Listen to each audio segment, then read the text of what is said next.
और आप कृपा करके कोई ऐसा कार्य करें जिससे हमारे पुत्रों को पुनः स्वर्ग वापस मिल जाए।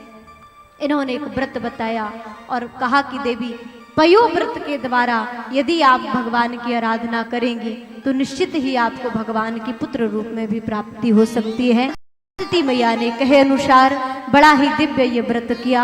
नियम अनुसार व्रत करने पर मेरे प्रभु ने आश्वासन मैया को दिया और कहा कि माँ, मैं आपका बेटा बनकर के तो जरूर आऊंगा, लेकिन एक शर्त मेरी है। अदिति मैया ने कहा क्या प्रभु?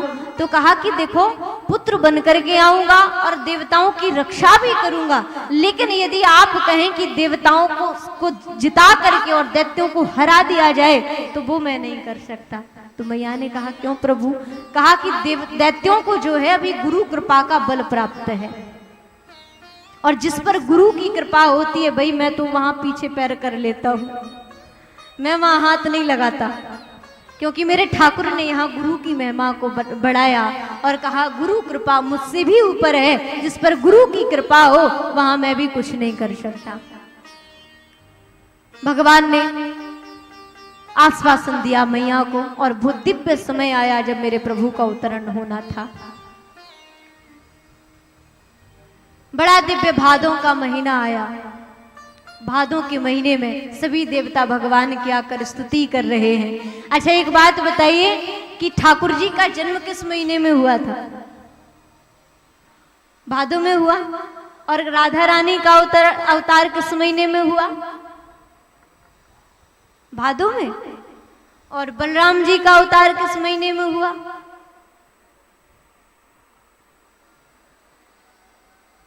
भादों में। और वामन प्रभु का अवतार किस महीने में हुआ? भादों में। इससे ये प्रतीत होता है कि हमारे ठाकुर जी को ये भादों का महीना कुछ ज्यादा ही अच्छा लगता है। हाँ, बहुत प्रिय है। इसलिए जितने भी अवतार मेरे प्रभु लेते हैं भादों के महीने में। भगवान भादों का महीना आने पर मेरे प्रभु वामन का स्वरूप धारण करके अदिति मैया के यहाँ अवतरण लेते हैं, और सभी ने अपनी अपनी भेंट प्रभु को स्वीकार करी। और जब बृहस्पति जी से भगवान ने कहा कि गुरुदेव आप भी कुछ भेंट मांगिए, तो कहा कि मेरी गुरु दक्षिणा केवल यही है कि मैं चाहता हूं कि आप दैत्यों को, देवताओं को जिता करके दैत्यों को पुनः उनके स्थान पर पहुंचा दें और देवताओं को ये अमरावतपुरी प्रदान करें। भगवान ने कहा ठीक है गुरुदेव, जैसी आपकी इच्छा। मेरे प्रभु राजा बलि के यज्ञ में गए, जहां सोमा यज्ञ चल रहा था, और उस यज्ञ के कर लेने पर राजा बलि इंद्र बन जाता। भगवान ने वहां जाकर के राजा बलि से स्वागत सत्कार उन्होंने किया, भगवान ने स्वीकार किया। राजा बलि के यहाँ जाकर मेरे प्रभु ने 3 पग भूमि मांगी, जो राजा बलि ने प्रसन्न होकर के देने के लिए उद्धत भी हो गए। मेरे प्रभु की जब इस बात को जब देखा सुना, शुक्राचार्य से रहा न गया, सोचा कि शिष्य का सब कुछ लूट करके अभी ये ले जाएंगे तो मेरे शिष्य के पास क्या बचेगा? कुछ बचने वाला नहीं है। इसलिए मेरे प्रभु को रोकने के लिए शुक्राचार्य ने प्रयत्न भी किया, लेकिन भगवान ने लीला रच करके और अपने विराट स्वरूप को बढ़ाना प्रारंभ किया। स्वरूप भगवान का बड़ा दिव्य था। एक पग से पूरी पृथ्वी को नाप लिया। एक पग जनलोक, तपलोक, शतलोक होता हुआ ब्रह्मलोक पहुंचा, जहां ब्रह्मा जी ने अपने कमंडल में चरण धो करके उस जल को ग्रहण किया, और उस चरणों के जल से गंगा जी मैया का प्रागट्य हुआ। बोली गंगा महारानी की। भगवान ने भुजाओं से दिशाओं को नाप लिया। सभी कुछ जब नाप लिया, कुछ भी शेष ना रहा, तीसरे पग के लिए कुछ बचा नहीं राजा बलि के पास। भगवान ने गरुण को आदेश दिया कि इसको बांध दो। गरुण ने आज्ञा भगवान की पालन करी। राजा बलि ने हाथ जोड़ा और कहा कि प्रभु, एक निवेदन मैं आपसे करना चाहता हूं कि अभी तो आपने केवल और केवल दान लिया है, लेकिन एक बात मुझे बताइए, दान बड़ा होता है कि दानी? तो भगवान ने कहा दान ही बड़ा होता है। बोले प्रभु, अभी तो केवल दान ही आप लिए हैं, अभी जिसको आपने दान देने का कार्य सौंपा था वो भी शेष है, कृपा करके आप इसको भी ग्रहण कर लीजिए। और भगवान के चरणों में राजा बलि बैठ गए। भगवान ने अपना एक चरण राजा बलि के सिर रखा। केवल एक ही चीज राजा बलि ने मांगी कि प्रभु मुझे आपसे और कुछ नहीं चाहिए, आपका दिया हुआ मेरा धन जो आपने मुझे स्वीकार किया वो भी मैंने आपको अर्पण कर दिया। मैंने सब कुछ आपको दिया, पर ये तन जो है जो आपने मुझे दिया वो अब आप स्वीकार करें, वो आपके लिए मैं देना चाहता हूं। केवल एक ही चीज कही, और वास्तव में हर भक्त को मांगना भी यही चाहिए। क्या? मेरे सिर पर रख दो कान्हा अपने ये दोनों हाथ, देना हो तो दीजिए जन्म जन्म का साथ। ओ देना हो तो दीजिए जन्म जन्म का साथ। देना हो तो दीजिए जन्म जन्म का साथ। देना हो तो दीजिए जन्म जन्म का साथ। मेरे सिर पर रख दो कान्हा, मेरे सिर पर रख दो कान्हा अपने ये दोनों हाथ, देना हो तो दीजिए जन्म जन्म का साथ। देना हो तो दीजिए जन्म जन्म का साथ। ताली से मां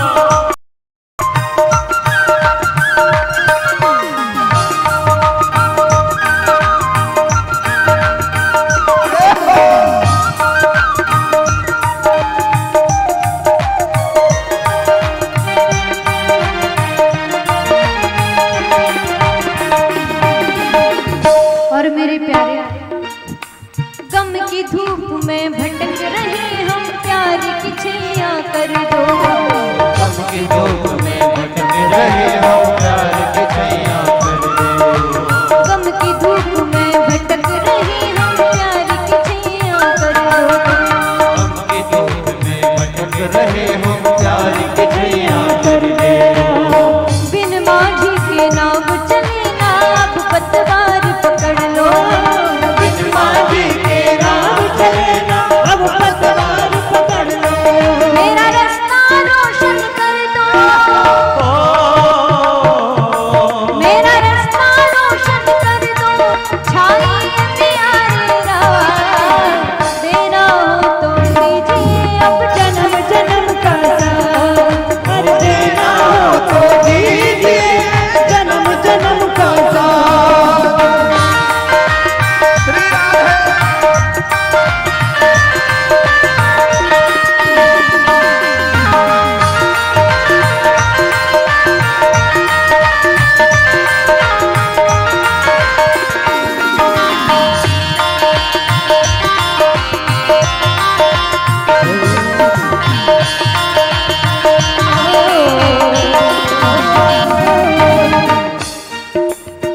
अच्छा, यहाँ कितने भक्त हैं जो ठाकुर जी से जन्म जन्मांतरों के लिए उनका साथ चाहते हैं? जरा दोनों हाथ ऊपर।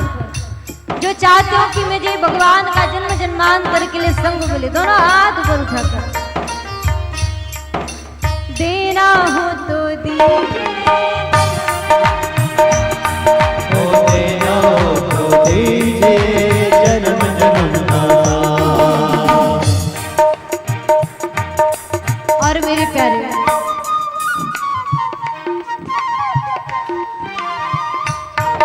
ताली से मां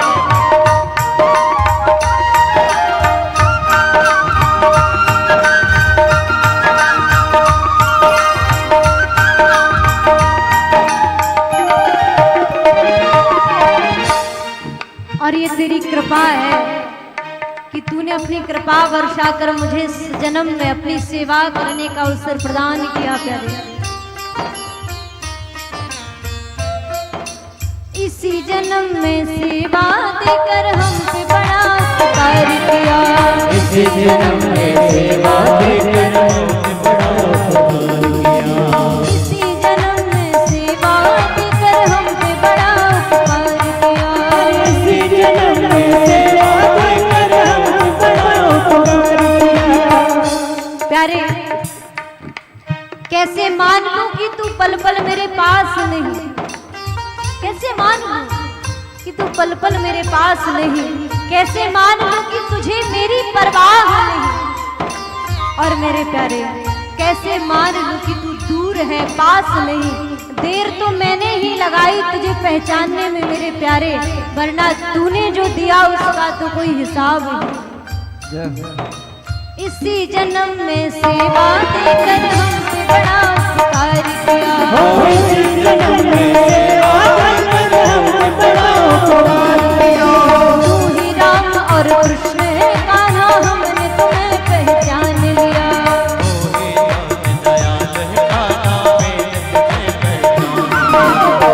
प्यारे अब तुझे पाकर के किसी चीज की लालसा मेरे जीवन में नहीं रही, अगर चाहती हूँ तो केवल एक छोटी शिक्षा मेरी है, बस उसको पूरा कर दे। दुखों से भर दे झोली, दुखों से भर दे झोली, दुखों से भर दे झोली, दुखों से भर दे झोली। बस इतनी सी अरदास, तेरा हो तो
सुखदेव जी महाराज ने बड़ी दिव्य कथा श्रवण कराई, अम्बरीश की कथा श्रवण कराई, च्यवन ऋषि सुकन्या की कथा बड़ी दिव्य श्रवण कराई। और इसी वंश में चलते हुए आगे श्री हरिश्चंद्र महाराज की कथा श्रवण कराई। हरिश्चंद्र महाराज वो हैं जिन्हें संसार में कौन नहीं जानता, सत्यवादी राजा हरिश्चंद्र, जिन्होंने अपने सत्य को बचाने के लिए अपने परिवार को ही बेच दिया। और उन्हीं के वंश में उनके पुत्र हुए रोहित, बड़ा ही दिव्य उनका चरित्र श्रवण कराया। श्री सुखदेव जी महाराज राजा परिषद को रोहित के वंश की बड़ी ही दिव्य कथा श्रवण कराते हैं। आइए हम आप सूर्य वंश में प्रवेश करें, जहां भगवान श्री राम ने अवतार लिया। उन्हीं सूर्यवंशी राजाओं के चरित्र का वर्णन श्री सुखदेव जी महाराज श्रवण करा रहे हैं। हरितो रोहित सुतश्च चंपस्तमादग्नेमिता चंपापुरीशो देवो तो विजयो यस्य चात्मजः। कहा रोहित के पुत्र हरित के चंप के सुदेव के विरक के बाहुक का राज शत्रु ने छीन लिया। वृद्धावस्था होने के कारण इनकी तो मृत्यु हो गई, लेकिन इनकी पत्नी जब सती होने के लिए तैयार हो गई तो इनके जो गुरुदेव थे और ऋषि, उन्होंने इनको रोक दिया, क्योंकि उन्हें पता था कि इनका गर्भ है। और जब ये बात उनकी सौतों को मालूम हुई तो उनकी सौतों ने भोजन में गर यानी विष मिला करके दिया, और उस विष को ग्रहण करने के कारण उस विष का उनके गर्भ पर कोई प्रभाव ना पड़ा, बल्कि उस गर को लेकर एक बालक का जन्म हुआ। और गर के साथ जन्म लेने के कारण उस बालक का नाम सगर पड़ा। राजा सगर बड़े प्रतापी राजा हुए। इनकी दो पत्नियां थी, सुमति और केसरी। सुमति के गर्भ से एक मांस की थैली जैसी उत्पन्न हुई, उसको फोड़ा गया, उसमें छोटे छोटे कण उछलते हुए दिखाई दिए। गिनती कराई तो महाराज 60,000 निकले। तो और ऋषि ने 60,000 कोरे घड़े मंगवाकर उन घड़ों में प्रत्येक घड़े में एक एक कण छोड़ते गए और घृत डालते गए, और मंत्रों के द्वारा और ऋषि ने उन 60,000 कणों को ही राजा सगर के 60,000 पुत्र बना करके तैयार कर दिया। और राजा सगर ने 99 यज्ञ अश्वमेध यज्ञ पूरे किए। 100वां यज्ञ चल रहा था। 100वें यज्ञ का जब अश्व छोड़ा तो यहाँ इंद्र ने आकर उस अश्व को चुरा लिया। इंद्र ने अश्व क्यों चुराया जानते हैं? क्योंकि कभी भी कोई देवता चाहे कोई राजा पृथ्वी पर अगर कोई बड़ा जप तप यज्ञ करता है ना, जिसके अश्वमेध यज्ञ 100 से 99 से जैसे ही 100वां लगे ना, इंद्र को चिंता होने लगती कहीं ऐसा न हो कि ये 100वां पूरा हो जाए। क्योंकि पहले ऐसा नियम था कि 100वां यज्ञ करने के बाद अश्वमेध यज्ञ तो बहुत होते हैं साधारण यज्ञ, पर अश्वमेध यज्ञ जिस यज्ञ में अश्व छोड़ा जाए उसका 100वां यज्ञ पूरा होने पर इंद्र पद स्थायी हो जाता था। इंद्र ने आकर के उस अश्व को चुराया और जाकर कपिल मुनि के आश्रम में बांध दिया। राजा सगर के 60,000 पुत्र उस अश्व को ढूंढते ढूंढते कपिल मुनि के आश्रम पर गए, लेकिन संत का सम्मान इन्होंने नहीं किया, बल्कि कपिल मुनि को ये देख करके ये चोरी करी है, इसने ढोंगी है, पापी है, देखो ये कैसे आंख बंद करके बैठा हुआ है, इसको बांध लो, इसको मार दो। और जब इस प्रकार के अब सब सगर के राजा सगर के 60,000 पुत्रों ने कपिल मुनि को कहे, कपिल मुनि से भी ना रहा गया और क्रोध भरे वचन कपिल मुनि ने आंखें खोल करके जब देखा, सभी राजा सगर के 60,000 पुत्र चल करके भस्म हो गए, राख का ढेर बने। आपको एक बात कहूं, जीवन में आप कितने भी पाप करना छोटे बड़े, लेकिन एक पाप मत करना, वो है संत का अपमान, कभी भी मत करना। और संत का अपमान जो करते हैं, प्रभु के भक्त का अपमान जो करते हैं, उनकी दशा क्या होती है ये प्रमाण यहीं से ले लो। राजा सगर के 60,000 पुत्रों ने और कपिल मुनि का अपमान, एक ध्यानस्थ मुनि का अपमान कर दिया, एक संत का अपमान कर दिया बिना बात के, तो परिणाम क्या हुआ? जल करके भस्म होना पड़ा।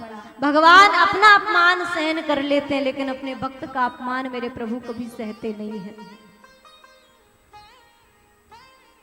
और राजा सगर की जो दूसरी पत्नी थी केसनी, उनके पुत्र का नाम असमंजस था। असमंजस के पुत्र अंशुमान हुए। अंशुमान अपने पिता की आज्ञा से, अपने दादा की आज्ञा से गए और जाकर के उन्होंने पृथ्वी को खोदना प्रारंभ किया, ढूंढा। लेकिन ढूंढते ढूंढते जब कपिल मुनि के आश्रम पर पहुंचे, इन्होंने जाकर प्रणाम किया और प्रणाम करके महाराज पूछा विनम्र होकर के, प्रभु मेरे काका जियों का कल्याण कैसे होगा, इनका उद्धार कैसे होगा, कृपा करके बताइए। कपिल मुनि बड़े प्रसन्न हुए और कहा कि बेटा, अगर तुम्हें अपने काका जियों का उद्धार करवाना है तो केवल और केवल इनका उद्धार गंगा जल से होगा, दूसरा कोई उपाय नहीं है। अंशुमान ने उस अश्व को ले जाकर यज्ञ पूरा करवाया और अंत में जाकर के तप किया गंगा मैया को पृथ्वी पर लाने के लिए, लेकिन गंगा मैया प्रकट नहीं हुई। अंशुमान के पुत्र दिलीप हुए। दिलीप ने भी बहुत कठिन तप किया, इन्होंने भी गंगा मैया को प्रकट नहीं कर पाया। दिलीप के पुत्र भागीरथ महाराज हुए और सभी को विदित है श्री भागीरथ महाराज की कठिन तपस्या से गंगा मैया प्रकट हुई, आश्वासन दिया पृथ्वी पर आने के लिए। लेकिन गंगा मैया ने शर्त रखी, कहा कि मैं आऊंगी तो जरूर, लेकिन मेरे आने से, मेरे वेग से मैं सीधा आकाश से अगर सीधा पृथ्वी पर गिरूंगी तो मैं तो पाताल लोक में चली जाऊंगी, पृथ्वी पर ठहरने के लिए मुझे कोई स्थान तो चाहिए। तो कहा कि मैया आप उसकी चिंता ना करें, आपको मेरे भोलेनाथ संभालेंगे। भोलेनाथ की आराधना करी, भोलेनाथ भगवान भी तैयार हुए और गंगा मैया का आवाहन मेरे भोलेनाथ प्रभु ने किया। गंगा मैया आकर भोलेनाथ की जटाओं में 1 वर्ष तक रही। 1 वर्ष तक भागीरथ महाराज ने अपने राज सुख को भोग लिया। अब यहाँ एक प्रश्न उठता है कि भागीरथ महाराज के पहले भी कई राजाओं ने तप किया, तो गंगा जी प्रकट क्यों नहीं हुई? भाई वैसे ही तप तो उनने किया जैसा भागीरथ ने किया, लेकिन गंगा जी क्यों नहीं आई? तो कहा कि गंगा जी इसलिए नहीं आई क्योंकि जितने भी राजाओं ने तप किया, अंशुमान ने किया, दिलीप ने किया, तो इन्होंने तब कब किया? जब राज सुख को भोग लिया। जब अपने संसार के सुखों को भोगा उसके बाद में मन बनाया तप करने का। लेकिन भागीरथ महाराज को जब ये पता चला कि मेरे पूर्वज कपिल मुनि के आश्रम में श्रापित पड़े हैं, तो उन्होंने राज्य को ठुकरा दिया। बोले मैं राज सुख नहीं भोगूंगा, पहले अपने पूर्वजों का कल्याण करवाऊंगा, उसके बाद में मैं राज सुख को स्वीकार करूंगा। कहने का तात्पर्य, जीवन में अगर तप करना है तो बचपन से ही करना प्रारंभ करो, तब भगवान की प्राप्ति होगी। और जो अंत के सहारे बैठे रहते हैं, बुढ़ापे के सहारे रहते हैं, उनको पछतावे के अलावा और कुछ मिलता ही नहीं, पछतावा ही रहता है। इसलिए भागीरथ की प्रार्थना से, तब से भोलेनाथ प्रसन्न हुए। 1 वर्ष तक सुख को भोग कर फिर भागीरथ ने भोलेनाथ से प्रार्थना करी कि प्रभु आप कृपा करके मेरे पूर्वजों को उद्धार के लिए गंगा जी को पृथ्वी पर छोड़िए। क्या भोलेनाथ प्रभु ने गंगा जी को, जटाओं में जो गंगा जी समाई हुई थी, सारी जटाएं खोल करके निकाल दिया? तो कहा नहीं नहीं, जटाओं को उस समय मेरे प्रभु ने खोला नहीं, जटाओं में से एक लट निकाल करके पतली सी भोले बाबा ने और लेकर के पृथ्वी पर निचोड़ दी। और उस लट को निचोड़ने से जो जल निकला वही विशाल धारा के रूप में प्रवाहित होता हुआ भागीरथ के पीछे पीछे, भागीरथ महाराज आगे आगे चले जा रहे हैं, भागीरथ के पीछे गंगा मैया सभी स्थानों को पवित्र करती हुई। रास्ते में एक जाह्नवी ऋषि का आश्रम पड़ता था। जाह्नवी ऋषि के आश्रम के कुटिया बहादी महाराज गंगा जी ने बड़ा क्रोध आया और उठा करके अंजलि भर के पी लिया, सो पूरी इन्हीं के शरीर में समा गई। भागीरथ ने कहा प्रभु ये क्या कर दिया आपने, मैं तो अपने पूर्वजों के कल्याण के लिए इनको लाया था, पुनः पृथ्वी पर छोड़ा और अपनी जांग को फाड़ करके, क्योंकि अगर मुंह से बाहर निकालते जाह्नवी जी तो सोचा कि गंगा मैया जूठी हो जाएंगी, पवित्र नहीं रहेगी, तो अपनी जंगा को फाड़ करके फिर वहां से गंगा जी को बाहर निकाला, सागर के संगम पर पहुंच करके भागीरथ का कल्याण किया। और वास्तव में गंगा के समान कोई दूसरा पवित्र तीर्थ नहीं है, इनका केवल दर्शन करने मात्र से ही हमारे सारे जीवन के पाप जलकर भस्म हो जाते हैं। बोले गंगा महारानी की जय। आइए सूर्यवंश में प्रवेश करें। कई राजाओं की कथाएं श्री सुखदेव जी ने श्रवण कराई। उसके बाद में श्री धाम अयोध्या पहुंचते हैं और अयोध्या में जो राजा हुए उनके वंश का वर्णन श्री सुखदेव जी महाराज परिषद को श्रवण कराते हैं। श्री सुखदेव जी कहते राजा परिषद, अयोध्या में जो राजा हुए उन राजाओं का वंश सुनिए। खड़वांग दीर्घबाहुश्च रघुस्तमाद प्रथूषवा अजस्नतो महाराजस्तशमाद दशरथो अभवत्।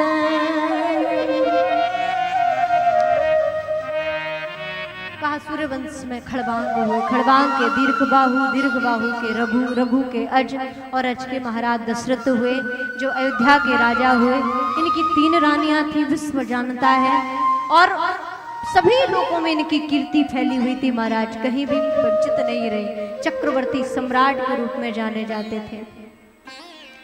और एक बार जब इनके महल में माता अरुंधति अपने पौत्र को लेकर के विराजमान थी, इनका पौत्र जोर जोर से विलाप करने लगा। सभी ने चुप कराया, लेकिन बालक जब चुप नहीं हुआ, कहा कि बात क्या है?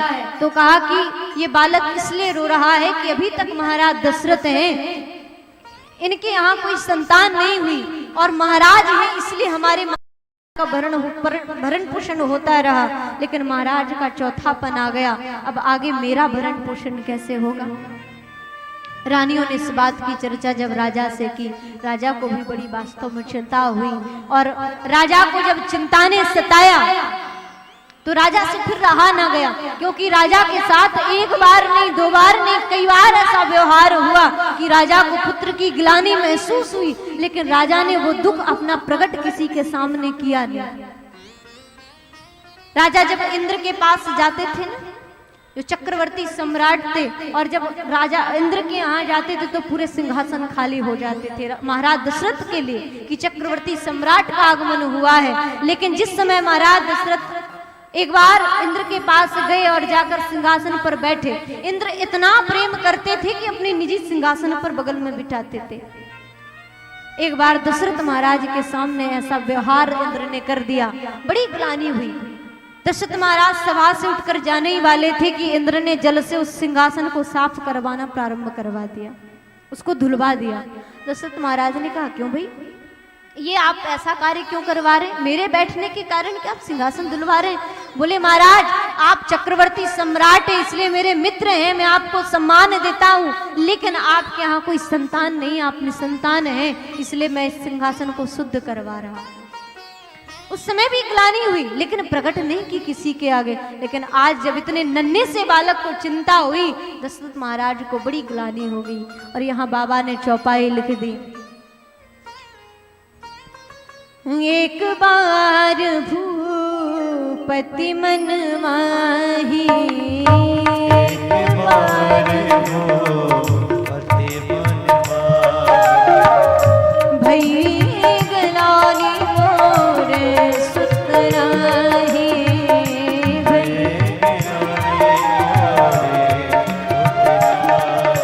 और राजा को जब ग्लानि हुई तो राजा ने किया क्या, तो कहा, गुरु ग्रह गया तुरंत महिपाला, तुरंत महिपाला, गुरु ग्रह गया तुरंत महिपाला, गुरु ग्रह तुरंत महिपाला, चरण लाल विनय विशाला,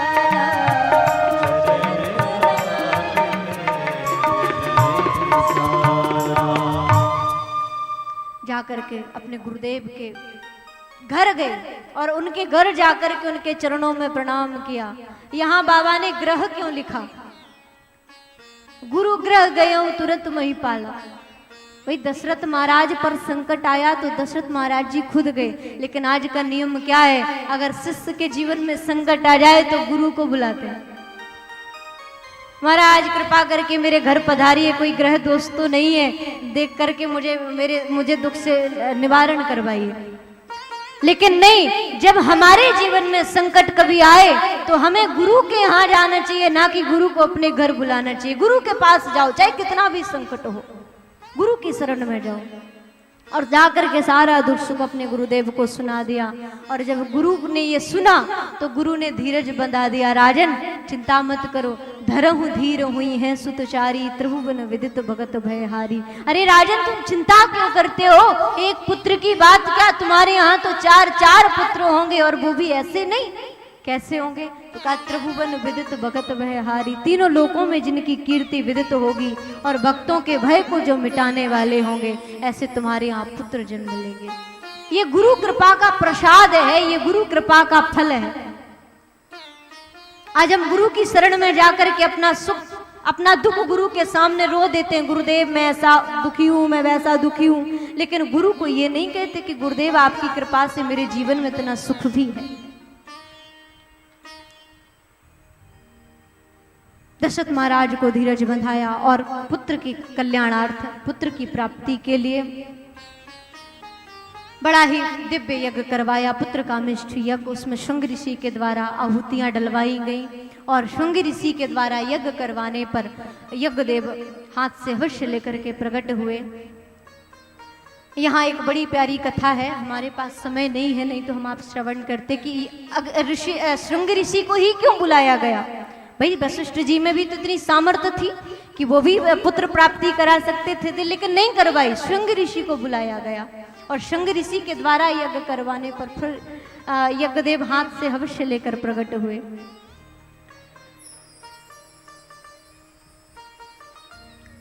अग्निदेव हवश्य लेकर के आए और प्रणाम किया दशरथ जी को, और वो हवश्य प्रदान किया। कहा महाराज ये हविष्य आप प्राणियों में बांट दीजिए, इससे जिस कामना को लेकर आपने यज्ञ किया वो कार्य आपका पूर्ण हो गया है। महाराज दशरथ ने तीनों रानियों को बराबर बराबर भाग करके बांट दिया। रानियां जाकर जब प्रसाद पाने के लिए उद्यत हुई तो दो रानियां बैठी रहीं। कैकेयी मैया ने कहा देवियों मैं आती हूँ हाथ प्रक्षालन के लिए जल लेने जा रही हूँ, हाथ धुलने के लिए अपने जल लेने जा रही हूँ, क्योंकि प्रसाद पाने के बाद जूठी थोड़ी उठेंगे। तो प्रसाद अपना साथ लेती गई और जाकर के जल निकालने लगी पात्र से। वहां पर हरी इच्छा से एक चील आई और उस प्रसाद को लेकर के उड़ गई। कैकेयी मैया के पास प्रसाद नहीं बचा, ये बड़ी दुखी हो गई। और यहाँ जब महाराज दशरथ ने देखा तो कहा कि मेरी 2 पत्नियों को प्रसाद मिला और एक के पास प्रसाद नहीं, ये दुखी होगी। और सबसे ज्यादा अधिक प्रेम कोई किसी पत्नी को महाराज करते थे तो वो थी कैकेयी मैया। दशरथ महाराज ने तभी रानियों को बुलाया।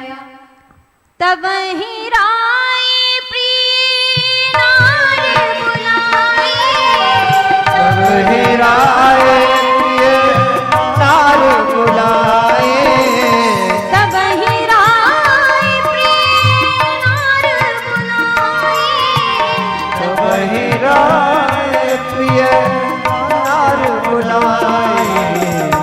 कौशल्या देता चली आई, कौशल्या देता चली आई, कौशल्या देता चली आई।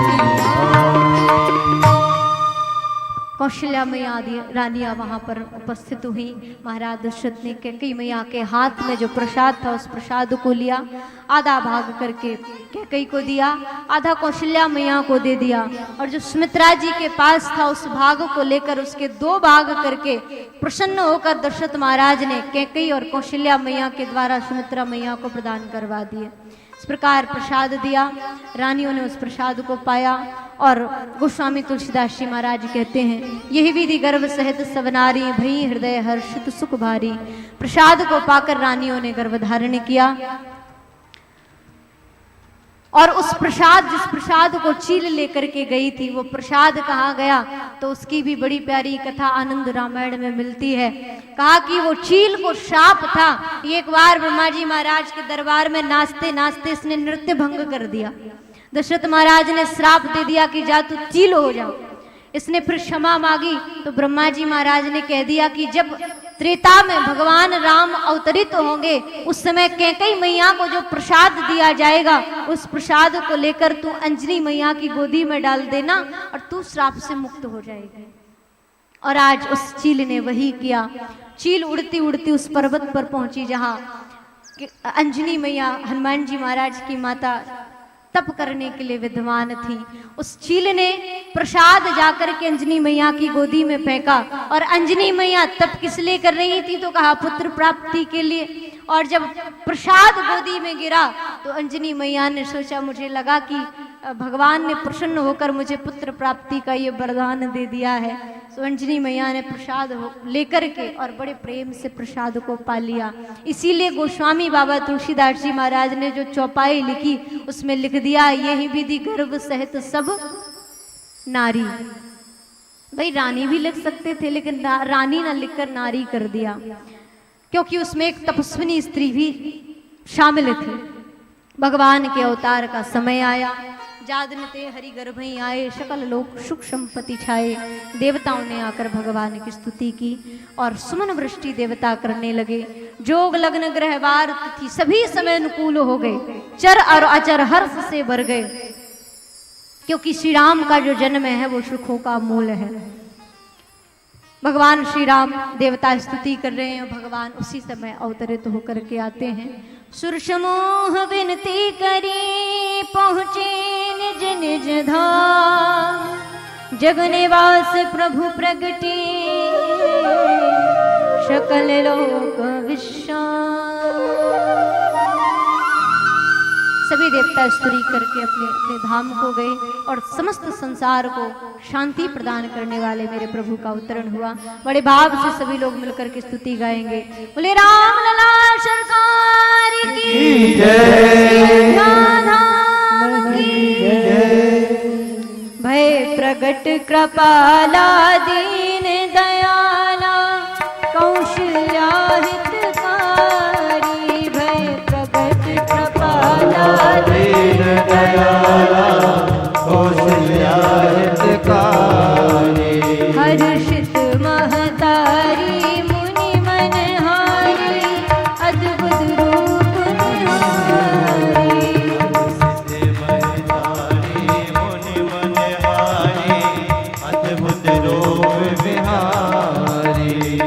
लोचन अभिरामा तन घनश्यामा निज आयुध भुज चारि भूषण बनमाला नयन विशाला ताली बजा के सभी लोग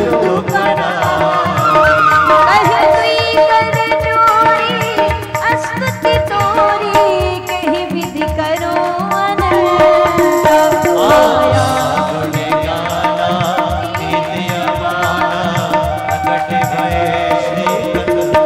वेद पुराण भनता करुणा सुख सागर शब गुण आगर जहि गावहि श्रुति संता सो मम हित लागी जन अनुरागी प्रगट भयो श्रीकंता ब्रह्मांड निकाला निर्मित माया रोम रोम मधुर शोभासी यह उपहासी सुनत धीर मति स्थिर न रहे उपजा जब ज्ञाना प्रभु मुस्काना चरित बहुत विधि कीन रहे कहीं कथा सुहाई मात बुझाई जही प्रकार शुद्ध प्रेम रहे माता मुनि बोली सो मत डोले तजहु दात यह रूपा तेरे शिशु लीला अति प्रिय शीला यह सुख परम सुन बचन सुजाना रोदन जाना हुई बालक शुद्ध भूता यह चरित जगावहि हरि पद पावै तेना परहि भव भूता यह चरित जगावहि हरि पद पावै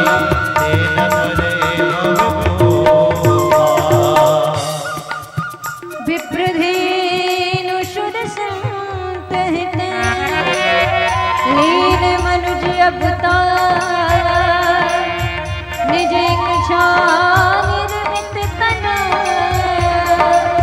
माया गुण गोपाल श्यामल रामचंद्र की जय पवन सुत हनुमान जी की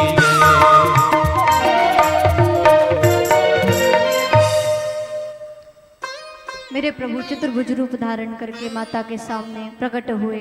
माता ने जब स्तुति करी, भगवान ने पूर्व जन्म का जब ज्ञान उपदेश मैया को दिया, मैया को पूर्व का जब ज्ञान हुआ, पुत्र भावना मिटी और परमात्मा तत्व हृदय में जागृत हो गया। भगवान ने सोचा ये तो बड़ी गड़बड़ हो गई, उल्टा काम हो गया। तो भगवान से मैया ने निवेदन किया कि प्रभु ये रूप मुझे नहीं चाहिए, आपने जो मुझसे कहा था आप वो बनकर मेरे सामने आइए। तब मेरे प्रभु ने वाल स्वरूप धारण किया और मैया के सामने रुदन करने लगे। गोस्वामी महाराज ने उसी समय चौपाई लग दी, सुन शिशु रुदन परम प्रिय वाणी संभ्रम चली आई सब रानी। महाराज दशरथ की जो और रानियां थी वो सब भ्रम में आकर के एक दूसरे के कक्ष में प्रवेश कर रही हैं। कहीं कैकेयी मैया के कक्ष में पहुंची, कहीं सुमित्रा मैया के कक्ष में, और जब यहाँ आकर के देखा कौशल्या मैया के कक्ष में तो मेरे राम लला सरकार नन्हे से पड़े हुए रुदन कर रहे हैं। राजा महाराज दशरथ को जाकर के सखियों ने सूचना दी, बधाई दी। आज दशरथ महाराज ने जब पुत्रों की खबर को सुना, दशरथ पुत्र जन्म सुन काना मानो ब्रह्मानंद समाना। पुत्रों के जन्म की खबर को सुनकर मानो ब्रह्मानंद की प्राप्ति हो गई हो, बड़े प्रसन्न हुए और बजाने वालों बाजे वालों को बुलाया और कहा कि भैया आज जितना मरो खूब बाजे बजाओ, क्योंकि आज मेरे यहाँ पुत्र ने जन्म लिया है, आज मेरे यहाँ लाला का प्रागट्य हुआ है। सभी नगर में बड़ा सुंदर सुंदर श्रृंगार करके महाराज दशरथ के यहाँ आ रहे हैं। आइए हम आप चलें बधाई में और रामलला सरकार के दर्शन हम आप करें।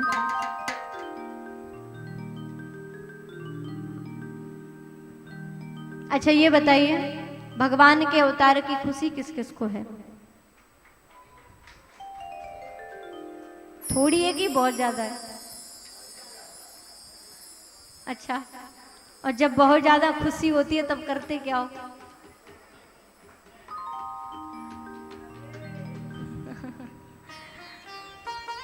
बड़े भाव से अपने प्रभु का जन्म उत्सव हम आप सभी मनाएंगे। जैसे अपने यहाँ पुत्र का जन्म होता है ना, तो बड़े ठुमके लगा लगा करके नाचते हैं। हाँ, 80-80 साल के जो दादाजी रहते हैं, वो उनका भी ठुमका लग जाता है, ठुमक जाता है।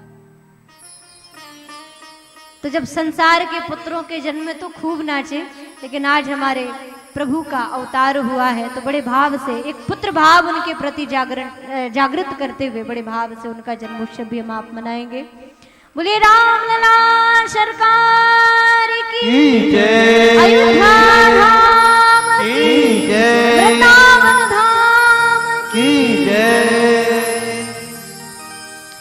जन्मे राम सलोना बध में,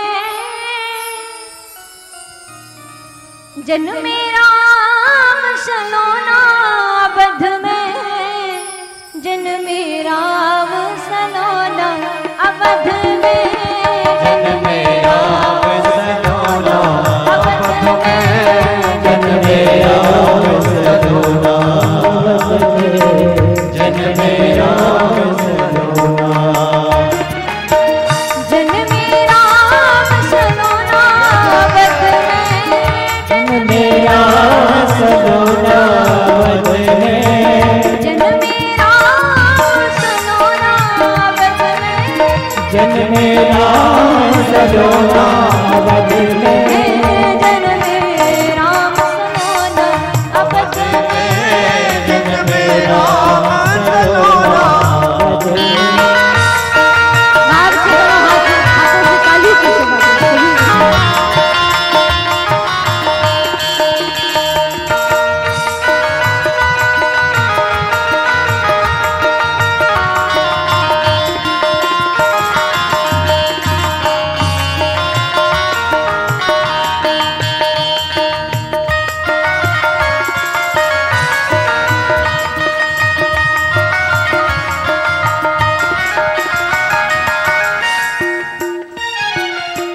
बंधनवार बंध दरवाजे, बंधनवार बंध दरवाजे, बंधनवार बंध दरवाजे, बंधनवार बंध दरवाजे, कलश धरी तू कोना बदले, धरे तो कोना अवध में, कलश धरी तू कोना बदले, धरे तो कोना अवध में, जन्मे राम सलोना अवध में, जन्मे राम सलोना अवध में।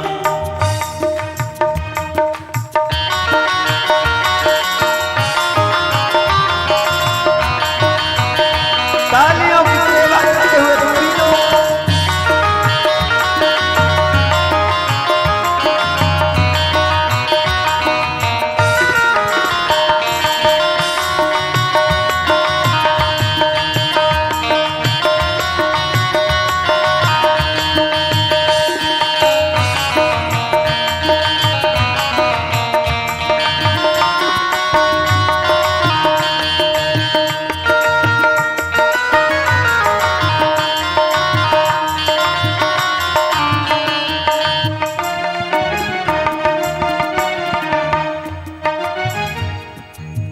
माता कौशल्या की गोद सिरानी, माता कौशल्या के बोध सिराने, माता कौशल्या की गोद सिरानी, माता कौशल्या के बोध सिराने, दशरथ जी के नैना बदले, दशरथ जी ने नाद में, दशरथ जी के नैना बदले, दशरथ जी के नाद में, जन्मे राम सलोना अवध में, जन्मे राम सलोना अवध में। ऐसे नहीं, भाई वृंदावन वासी हो तो वृंदावन वासियों की तरह देखो भी। अभी लग नहीं रहा है कि आप वृंदावन वासी हैं। हाँ, जिनको मेरे प्रभु के जन्मोत्सव की खुशी है तो ना हाथ ऊपर उठाएंगे और बैठे बैठे मस्ती में झूमते हुए सभी लोग। अवध में जन्मेरा अवध में जन्मेरा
श्री राघवेंद्र सरकार को प्रणाम करते हुए और सुख स्वरूप में इनकी बधाई को मनाते हुए बाबा तुलसी की तरह अपने हृदय में भाव धारण करेंगे।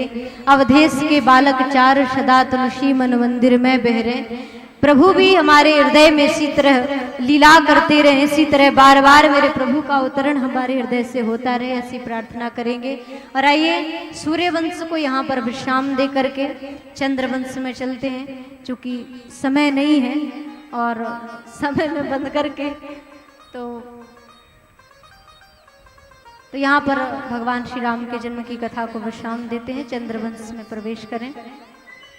श्री सुखदेव जी महाराज बड़ी ही दिव्य कथा चंद्रवंश के राजाओं की श्रवण कराते हैं।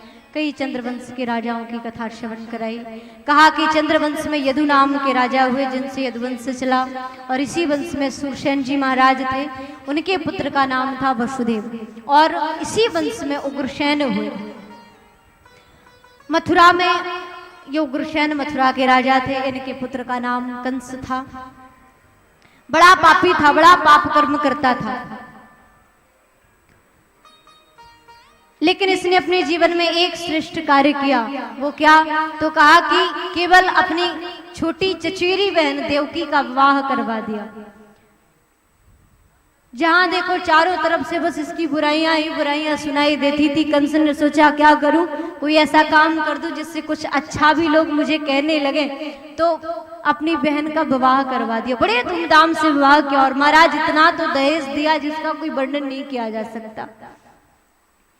विवाह करवा करके जब स्वयं विदा करने के लिए जा रहा था, उस समय आकाशवाणी हुई कि कंस, जिस देवकी को तू इतना प्रसन्न होकर के विदा कर रहा है ना, उसी देवकी की 8वीं संतान तुझे मारने वाली होगी, तुझे मार देगी। पापी व्यक्ति था, सुना रहा ना गया, और तुरंत तलवार निकाल करके न्याय से देवकी के केसों को पकड़कर और देवकी को मारने के लिए उद्यत हो गया। वसुदेव महाराज बड़े धैर्यवान विवेकवान व्यक्ति थे,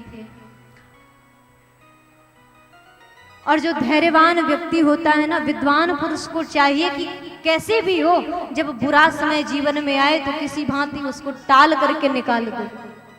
हाँ, समय के अनुसार कहीं हम हो ना जाएं, ऐसा प्रयास मत करना।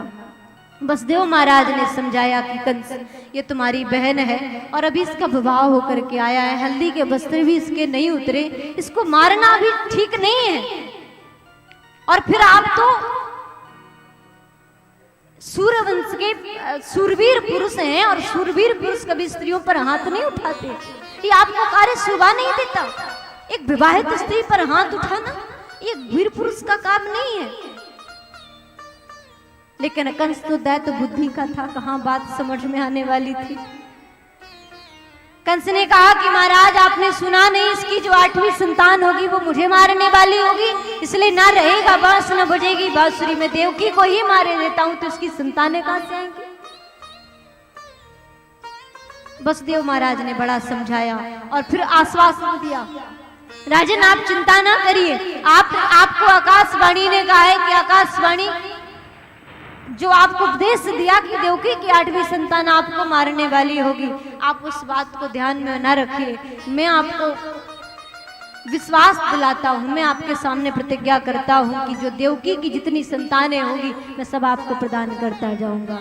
और ये हमारे भारतवर्ष की साख है, हाँ, जिस पर दुश्मन भी विश्वास करने के लिए विवश हो जाता है।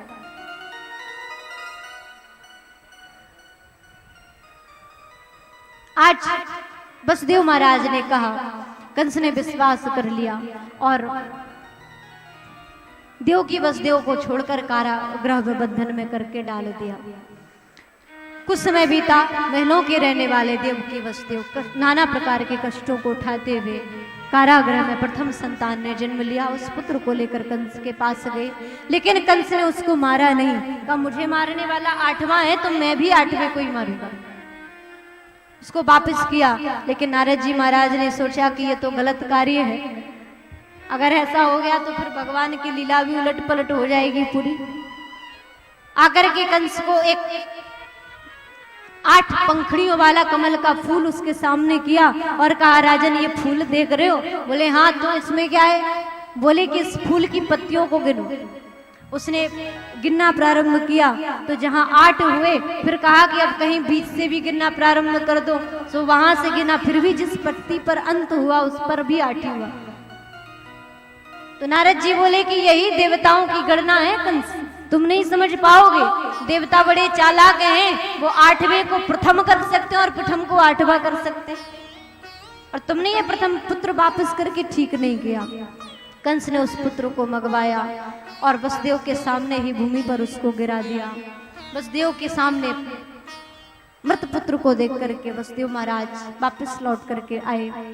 इस प्रकार कंस ने देवकी वसुदेव के 6 पुत्रों को मार दिया। 7वें गर्भ में शेषावतार श्री बलराम जी महाराज आए। भगवान ने माया को आदेश किया कि आप 7वें गर्भ को निकाल करके वसुदेव की जो प्रथम पत्नी रोहिणी है उनके गर्भ में आप स्थापित कर दो, और आप स्वयं यशोदा के गर्भ से जो नंद की पत्नी है उनकी पुत्री बन करके अवतरित होना।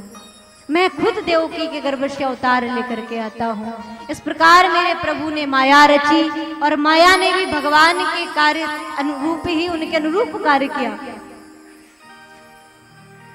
इस प्रकार कुछ समय बीता, मेरे प्रभु ने बड़ी ही दिव्य गर्भ में आने की लीला की।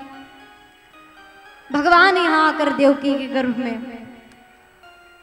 आकर के निवास करते हैं। कुछ समय बीता, देवताओं ने भी सौ जाना, आकर के गर्भस्थ भगवान की बड़ी दिव्य स्तुति की। आइए हम आप भी अपने प्रभु को पुकारें और उनकी स्तुति करें।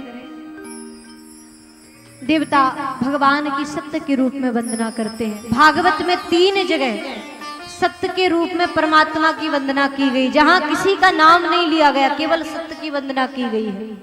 कहां कहां तो कहा, एक तो व्यास जी महाराज ने जब कथा लिखना प्रारंभ किया, सबसे पहले भागवत में सत्य की वंदना वहां की गई, सत्यम परम धीमहि।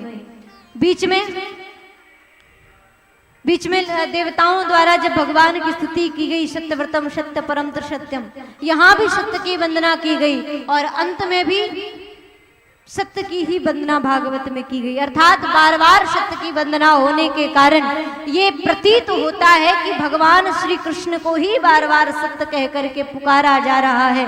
इस संसार में कलिकाल में अगर कुछ सत्य है तो वो है मेरा कन्हैया। देवता बड़ी दिव्य स्तुति करते हैं। कहा सत्याव्रतम सत्य परम त्रिसत्यम सत्यस्य योनिं निहितं च सत्ये सत्यस्य शतव्रत सत्यनेत्रम सत्यात्मकं त्वां शरणं प्रपन्ना। आइए हम आप मिलकर बड़े भाव से प्रभु को पुकारें, बुलाएं। कौन कौन चाहते हैं कि भगवान आए?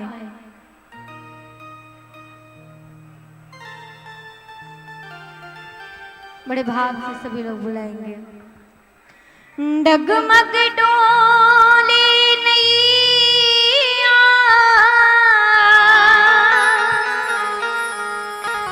आओ कृष्ण कन्हैया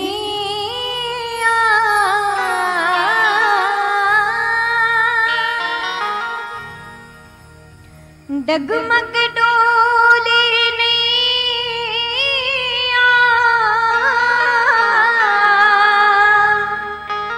आओ कृष्ण कन्हैया अब तार लो अब तार लो अब तार लो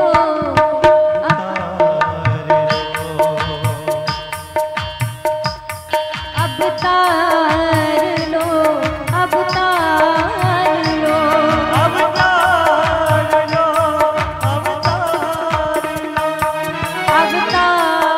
लो अब तार लो अवतार लो अवतार लो डगमग डोले नैया आओ कृष्ण कन्हैया डगमग डोले नैया आओ कृष्ण कन्हैया अब तार लो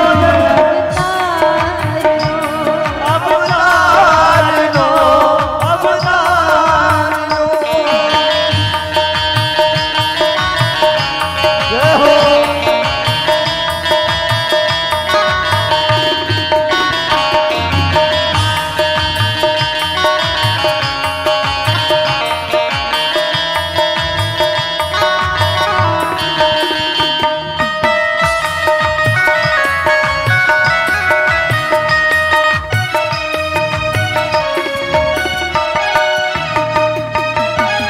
तुम इस नैया की हो कि भैया तुम इस नैया के हो कि भैया तुम इस नैया की हो कि भैया तुम इस नैया के हो कि भैया तुम बिन कोई ना पार लगैया तुम बिन कोई ना पार लगैया आओ पार लगैया डगमग डोले नैया अब तार लो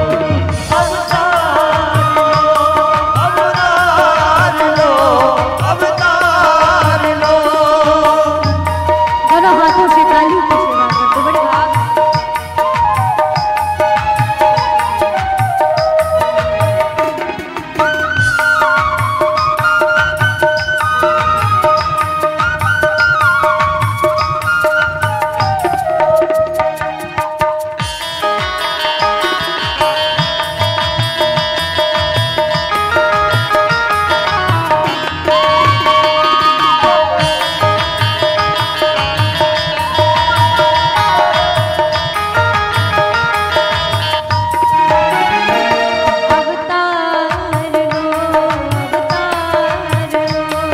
अवतार लो अवतार लो अवतार लो अवतार लो अवतार लो अवतार लो अवतार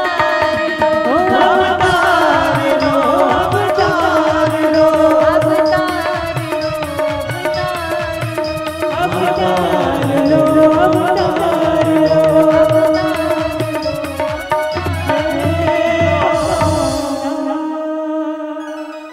देवताओं ने बड़ी दिव्य स्तुति की।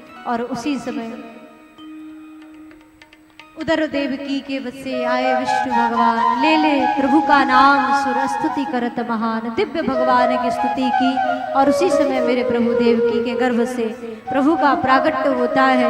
भादो कृष्णा अष्टमी अर्धरात्रि परवान, नक्षत्र रोहिणी में भय श्री कृष्ण भगवान। बोले बाल कृष्ण लाल की जय। अर्धरात्रि का समय ठीक 12 बजे। अब एक बात बताऊं आपको, भगवान ने रोहिणी नक्षत्र में ही जन्म क्यों लिया भाई? और भी नक्षत्रों में जन्म ले सकते थे, लेकिन नहीं, मेरे प्रभु ने सोचा कि मेरी 2 माताएं हैं, रोहिणी मैया और देवकी मैया। मैं देवकी मैया के गर्भ से तो अवतार लूंगा, और अगर रोहिणी मैया के गर्भ से मैंने अवतार तो ले नहीं पाया तो देवकी मैया कहेंगी मुझे वंचित कर दिया। इसलिए मेरे प्रभु ने सोचा कि चलो उनके नक्षत्र में, उनके नाम के नक्षत्र में जन्म ले लूं, यही उन्हें खुशी हो जाएगी। मेरे प्रभु ने रोहिणी नक्षत्र में भाद्रपद मास के कृष्ण पक्ष की अष्टमी की रात्रि को रोहिणी नक्षत्र में भगवान माता देवकी के समक्ष चतुर्भुज रूप धारण करके प्रकट होते हैं। देवकी मैया वसुदेव जी ने जब भगवान के दिव्य स्वरूप को देखा, हाथों में गदा शंख चक्र लिए हुए, तो मैया ने कहा कि प्रभु आप हैं कौन? तो भगवान ने कहा कि मैया आपने मुझे नहीं पहचाना? तो मैया ने कहा कि नहीं प्रभु मैंने आपको नहीं पहचाना। कहा कि माँ मैं वही आपका अष्टम लाल हूँ जिस लाल के लिए आपने इतने वर्षों रह करके कारागृह में इस बंधन में रहकर कष्ट उठाए। और माँ अब कृपा करके मुझे शीघ्र गोकुल के लिए मुझे भेज दे। मैया ने कहा वाह लाला तेरी लीला भी बड़ी विचित्र है, तू मेरी दशा नहीं देख रहा? मेरे हाथ बंधे हुए, पैर बंधे हुए, तू हमसे उपहास कर रहा है कि माँ मुझे गोकुल भेज दे। ऐसी परिस्थिति में तुझे गोकुल कैसे भेजूंगी? भगवान ने कहा माँ तू उसकी चिंता मत कर, सारे बंधन तेरे खुल जाएंगे, बस तू एक बार मुझे भेज दे। और मेरे प्रभु ने बड़ा दिव्य बाल स्वरूप धारण किया। वसुदेव महाराज ने उसी समय देखा हाथों की हथकड़ी और बेड़ी टूट गई। उसी समय वसुदेव महाराज ठाकुर जी को टोकरी में रख करके, सूप में रख करके गोकुल के लिए प्रस्थान करते हैं। आइए बड़ी ही दिव्य सुंदर झांकी प्रभु की हम आप सभी के समक्ष आएगी, दर्शन करेंगे। वसुदेव जी महाराज प्रभु को लेकर के गोकुल के लिए प्रस्थान करते हैं। आइए दर्शन हम आप मिलकर के सभी ठाकुर जी को बुलाएं।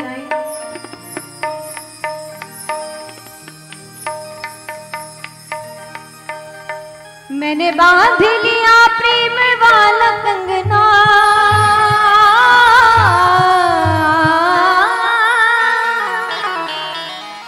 मैंने बांध लिया प्रेम वाला कंगना, हो आओ आओ हरि आओ मोरे अंगना, हो आओ हरि आओ मोरे अंगना, हो आओ हरि आओ मोरे अंगना।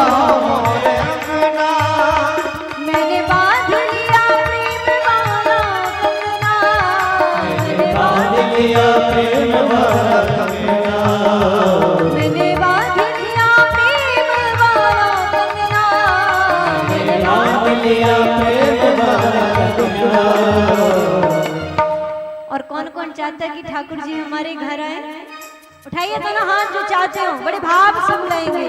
हो आओ, हो आओ, हो आओ, हरि मोरे अंगना।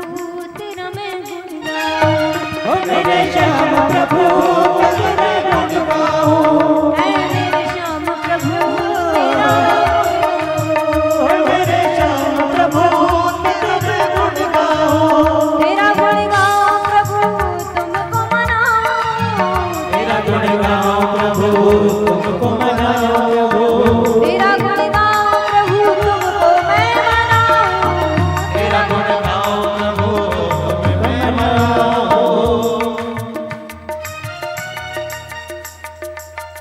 तेरे सिवा प्रभु कोई मेरे संग ना, तेरे सिवा प्रभु कोई मेरे संग ना, तेरे सिवा प्रभु कोई मेरे संग ना, तेरे सिवा प्रभु कोई मेरे संग ना।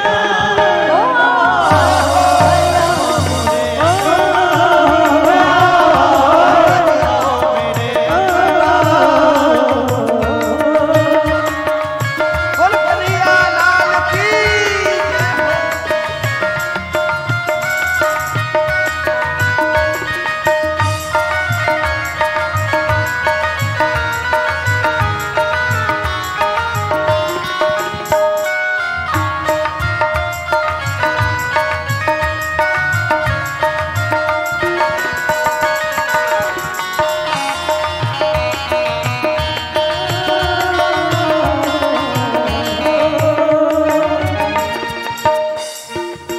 मोरा मन पापी प्रभु पावन तू कर दे, मोरा मन पापी प्रभु पावन तू कर दे, मोरा मन पापी प्रभु पावन तू कर दे, मोरा मन पापी प्रभु पावन तू कर दे।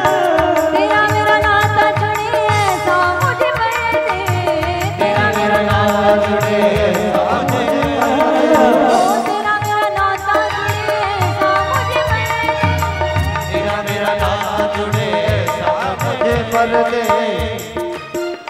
मेरी यही मांग और कोई मांगना, मेरी यही माया कोई मांगना, आओ ओ आओ ओ आओ हरि आओ मोरे अंगना आओ मेरे अंगना, आओ हरि आओ मेरे अंगना। दोनों हाथों से तालियों की सेवा करते हुए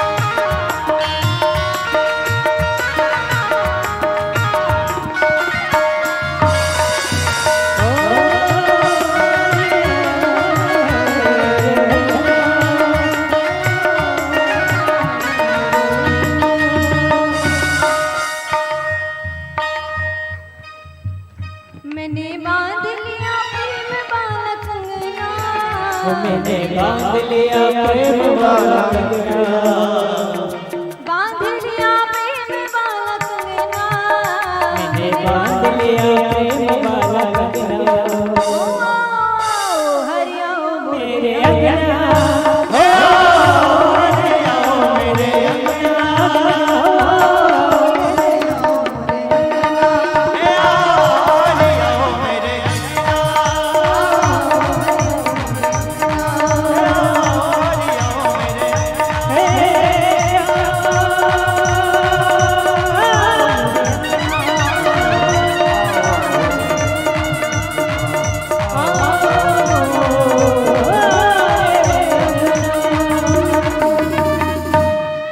बोले बाल कृष्ण लाल की। अभी आनंद नहीं आया, अभी आनंद नहीं आया है, जोरदार से घोष होना चाहिए। बोले नंद के लाला की, लाला के बाबा की, बाबा के लाला की, लाला और बाबा दोनों की जय जय श्री राधे।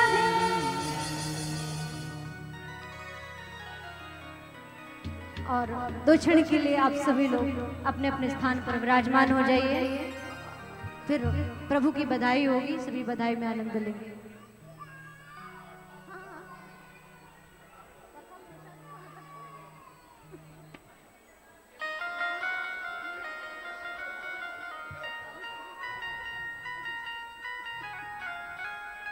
हरि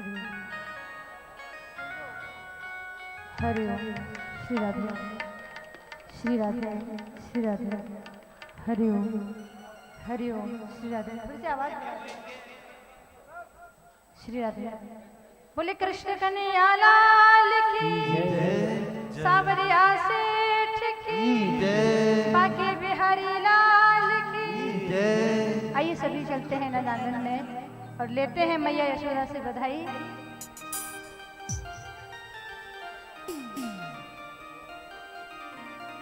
ओ लाला की सुन के मैं आई यशोदा मैया दे दो बधाई। लाला की